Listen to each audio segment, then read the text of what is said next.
Have you ever stood in a library and wondered how many books there could even be here? I did. Right before my ecology exam, I stood there and I counted, rows after columns, how many books there could possibly be in this library. Procrastination at its finest. So I set aside my exam for the bigger problem in question, the number of books, of course. But as I counted them from rows to columns, I realized people might be borrowing them and might be keeping them somewhere else.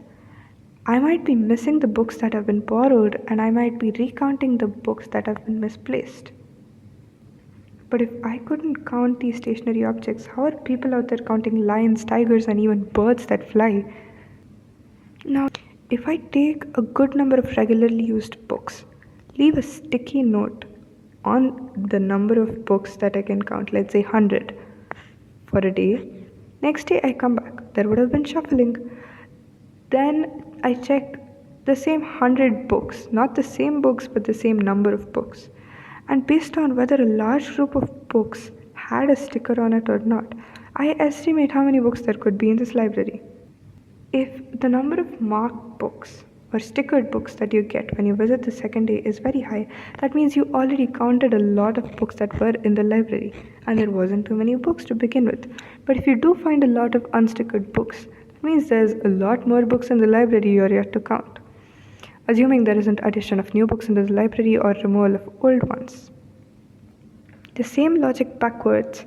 In a pile of clothes, it's easier to find your jeans if the pile of clothes is tiny than if it is large.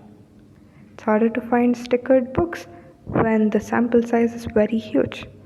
Now, for the case of tigers and lions and whatnots, ecologists mark a certain number of animals of a species one day, come back the next day. Wait, mark?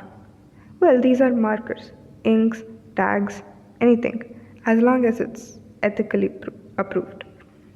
They come back the next day to check the same number of animals of the same species, but these animals would have moved around and shuffled with non marked ones. Thus, when you're counting the same amount of animals the second day, whether you get a higher proportion of marked individuals or lower estimates your population size. Mathematically, we denote this as n equals mc by r, where r is the recapture and the population number of a species is inversely proportional to how many individuals you captured which were already marked, which means you had already counted a lot of individuals to begin with and there wasn't many new individuals for you to count again. Now back to the case of library. You would notice that books are not just placed in some random alphabetical order from first floor to fifth. They're also categorized based on what content it has. So it can be assigned a floor. Romance novels and molecular biology is not on the same floor, is it? Just like that, contents of book can be compared to interactions that organisms have with environment and other organisms. In a sense, take an example of warblers. Warblers live on pine cones, just like books live in libraries. But every warbler has a specific niche, which is the term used, where it prefers to stay, where it gets the preferred source of nutrition. But this concept of niche is abstract.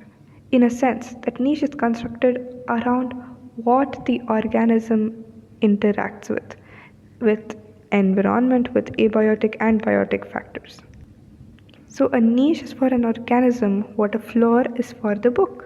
But imagine fiction books have been assigned floor 2, but there are so many fiction books that it's spilling out into floor 3. But floor 3 is where biology books are.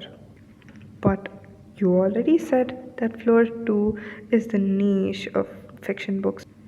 Now, the library would be considered a habitat, like the pinecone trees are for the warblers. And for the concept of spilling out, in case the fiction books occupy a part of the third floor too, then a realized niche is what we would term it.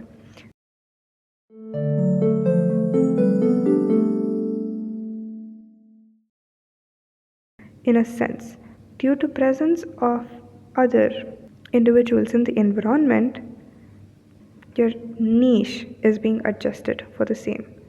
Because of the presence of fiction novels within a part of the third floor, the fundamental niche of biology gets reduced to its realized niche, and the realized niche of fiction can now spread out into the biology section, except it is also being restricted due to the presence of biology, otherwise, it could have just occupied 2 floors.